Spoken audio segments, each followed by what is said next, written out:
can't believe I'm in the Sanctum Sanctorum. Neither can I.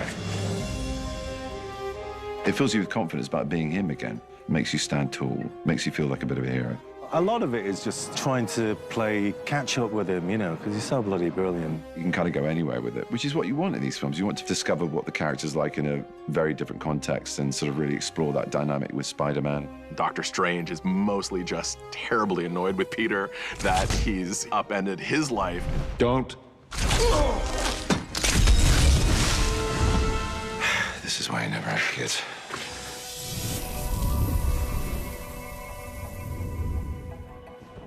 I really like the idea of, like, It's a Wonderful Life with Peter. What could he possibly do to try and fix things? What is the 17-year-old kid's solution to this problem? He'd be like, well, I know Doctor Strange. Maybe I could ask him for help. So, Peter, to what do I owe the pleasure? Dr. Strange is down there on Bleecker Street in Greenwich Village. But I think he's anything but a mentor to Peter in this movie. Peter does go to him for advice and help at a certain point, wondering if there's some way that he can put the genie back in the bottle. He could just go ask him to fix it all. Just magically fix it all. Just turn back time or do a spell or do something so that my life can go back to normal. You ready? I'm ready. And as you might imagine, it's not that easy. And things start to go wrong. If you really think about what Peter's been through and how closely tied Strange is to all of that, it's basically Strange's idea about how to actually stop Thanos in Endgame. You know, that directly leads to the loss of Peter's mentor right in front of his eyes. It's no stretch of the imagination for me to think that Strange would want to help him.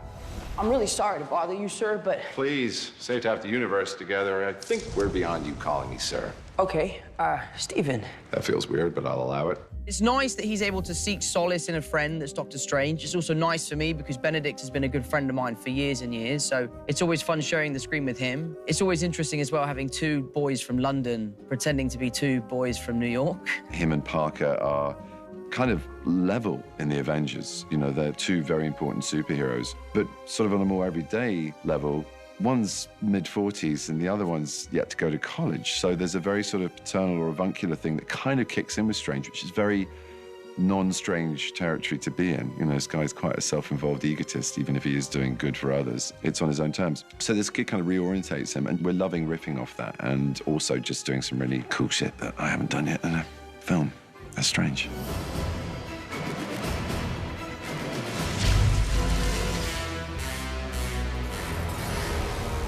Sanctum's built at the intersection of cosmic energy currents. And they shot an episode of The Equalizer here in the 80s.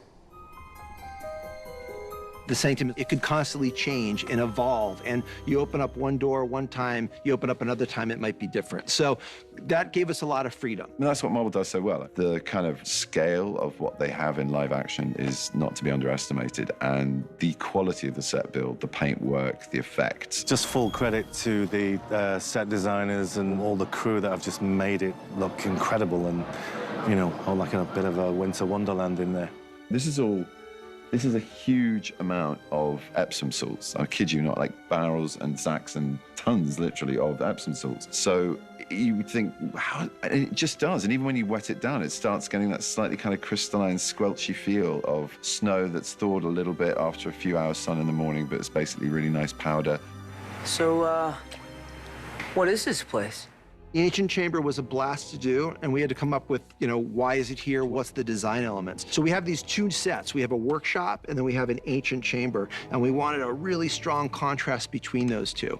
So the joke is when they go downstairs, they click on the light, and it's just the most boring basement you've ever seen, like the most storage room, Doctor Strange. They work through the workshop, and they come into an aperture or a threshold, and they look into a really ancient chamber, an old ruined chamber, which is where a lot of our action takes place. But that whole concept of the ancient chamber being a ruin that was here before New York was even built was kind of the idea. So we wanted to come down from the top of the sanctum, down the staircase into the workshop, and then down even deeper into the ancient chamber. And so that was a great set to design.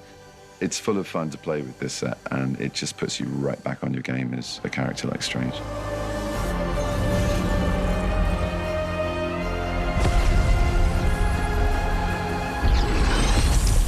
How did you do that? Lots of birthday parties.